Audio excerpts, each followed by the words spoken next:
सुजन हो नमस्कार. आविष्कार आर्ट्स अँड क्रिएशन्स प्रस्तुत रविवारची गोष्ट या सदरामध्ये अमोल वाघचे तुम्हा सर्वांना सप्रेम अभिवादन. एका गावामध्ये जत्रा भरलेली होती. एक लहान मुलगा एके दिवशी आपल्या वडिलांचा हात धरून त्या जत्रेमध्ये आला. तिथं असलेली लाइटिंग, रोषणाई, जत्रेतली मोठमोठी खेळणी, तिथली आकर्षक दुकानं हे सगळं पाहून तो भारावून गेला. त्याचं मन आनंदानं फुलून गेलं. वडिलांचा हात धरून तो पुढे पुढे चालत होता. चालता चालता जत्रेतल्या त्या आजूबाजूच्या वातावरणाचा तो आनंद घेत होता. थोडं अंतर चालून गेल्यानंतर त्यानं आपल्या वडिलांकडे बॅट पाहिजे म्हणून हट्ट केला. वडिलांनी त्या मुलाला बॅट घेऊन दिली. एका हातामध्ये बॅट पकडली आणि दुसऱ्या हातानं वडिलांचं बोट पकडून तो आता चालू लागला. थोडं अंतर पुढे गेल्यानंतर पुन्हा एक नवीन खेळण्याचं दुकान त्याला दिसलं. त्या दुकानामधनं खेळणं घेऊन द्यावं म्हणून त्यानं पुन्हा एकदा वडिलांकडे हट्ट केला. वडिलांनी हसून त्याचा हट्ट पुरवला आणि त्याला खेळणं घेऊन दिलं. वडील त्या मुलाला म्हणाले की आपल्याजवळ असलेल्या पिशवीमध्ये तू हे खेळणं ठेव. पण त्यानं हट्ट केला की नाही बाबा, मी हे खेळणं हातामध्येच पकडणार आहे. शेवटी मग एक हात बाबांच्या हातामध्ये देऊन आणि दुसऱ्या हातामध्ये बॅट आणि ते खेळणं अशा दोन्ही गोष्टी घेऊन तो चालत होता. थोडं अंतर पुढे चालत गेल्यानंतर तिथं आईस्क्रीमचं एक दुकान दिसलं. त्यानं वडिलांकडे आईस्क्रीमसाठी हट्ट केला. वडिलांनी आनंदानं तो आईस्क्रीमचा हट्ट सुद्धा पूर्ण केला. आईस्क्रीम वाल्याकडनं आईस्क्रीम घेतलं. वडिलांनी ते आपल्या हातामध्येच आईस्क्रीमचा कोन धरला होता आणि त्यातून तो मुलगा आईस्क्रीम खात होता. पण मग नंतर त्या मुलानं हट्ट केला की बाबा आईस्क्रीम माझ्याच हातात द्या. वडिलांनी तो आईस्क्रीमचा कोन त्या मुलाच्या हातामध्ये दिला. आता आपल्या डाव्या हातामध्ये आईस्क्रीमचा कोन घेऊन त्यातला आईस्क्रीम तो खात होता. उजव्या हातामध्ये ती दोन्ही खेळणी सांभाळून तो वडिलांसोबत चालत होता. आता दोन्ही हातांमध्ये गोष्टी असल्यामुळे यावेळेला त्यानं वडिलांचा हात पकडलेला नव्हता. थोडं अंतर पुढे चालून गेल्यानंतर गर्दीचा अचानक लोंढा आला आणि त्या गर्दीमध्ये वडिलांची आणि त्याची चुकामुक झाली. त्यानं त्या गर्दीमध्ये आजूबाजूला खूप शोधून पाहिलं, पण वडिलांची आणि त्याची काही भेट होईना. तो दुःखी झाला. पुन्हा इकडे तिकडे धावू लागला आणि वडिलांना शोधू लागला. पण हातामध्ये असलेलं आईस्क्रीम, बॅट आणि ते खेळणं या सगळ्यांच्या गडबडीत त्याला पटापट चालता सुद्धा येईना. अजून 5-1 मिनिटं गेली. त्यानंतर मात्र आता त्याला भीती वाटू लागली.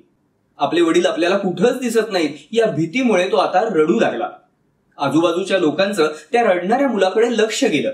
त्यांनी त्या मुलाची विचारपूस केली. आपली आणि वडिलांची चुकामुक झाल्याची गोष्ट त्यानं त्या लोकांना सांगितली. लोक त्याची समजूत काढत होते की तुझे वडील सापडतील, घाबरू नकोस, रडू नकोस. पण तो आता कुणाचं सांगणं, कुणाचं समजावणं ऐकण्याच्या मनस्थितीमध्ये नव्हता. त्याला शांत करण्यासाठी, त्याची समजूत घालण्यासाठी लोक त्याला खाऊ देऊ लागले, खेळणी देऊ लागले. पण त्याला आता काहीच नको होतं. त्याला फक्त आता त्याचे वडील हवे होते. हातामध्ये असलेली ती दोन्ही खेळणी त्यानं खाली टाकून दिली. हातात असलेलं आईस्क्रीम सुद्धा आता त्यानं टाकून दिलं आणि तो जोर जोरात रडू लागला. त्याला आता खाऊ, खेळणी व आजूबाजूला असलेली ती जत्रेतील रोषणाई, लाइटिंग, तो आनंद कशाच सोयीस्कर नव्हतं. त्याला आता फक्त आणि फक्त त्याचे वडील हवे होते.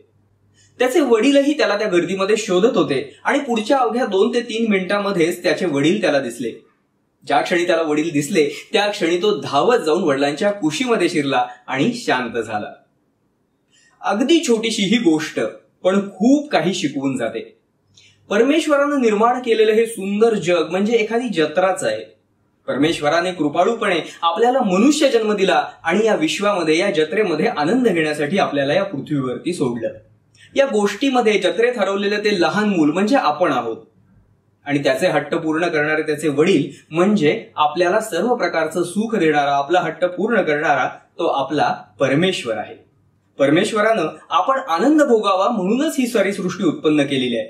पण कधी कधी घडतं असं की तो आनंद उपभोगत असताना कित्येकदा आपल्याला त्या परमेश्वराचा विसर पडतो, त्याचं आपल्याला विस्मरण होतं.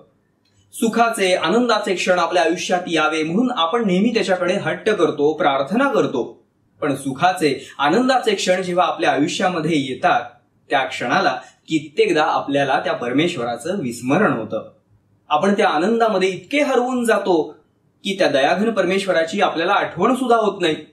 आणि मग अचानक एक दिवस जेव्हा आपल्या आयुष्यामध्ये तो आनंद सरून पुन्हा दुःख येतं त्यावेळेला आपल्याला पुन्हा त्याची आठवण होते.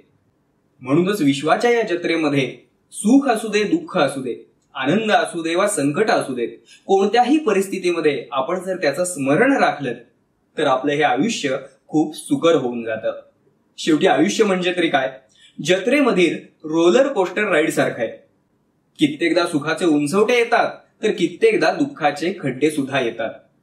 त्या प्रत्येक परिस्थितीमध्ये देवाचं, परमेश्वराचं स्मरण ठेवून आपण आनंद उपभोगत राहिलो तर आपलं आयुष्य अधिकाधिक आनंदी बनत जातं. रविवारची ही छोटीशी गोष्ट तुम्हाला कशी वाटली हे कमेंटमध्ये आम्हाला नक्की कळवा. जर ही गोष्ट तुम्हाला आवडली असेल तर लाईक करा, तुमच्या प्रियजनांसोबत शेअर करा. या आणि अशा बोधप्रद, प्रेरणादायी गोष्टींचा आनंद घेण्यासाठी आमच्या आविष्कार आर्ट्स अँड क्रिएशन्स या चॅनलला जरूर सबस्क्राईब करा. धन्यवाद.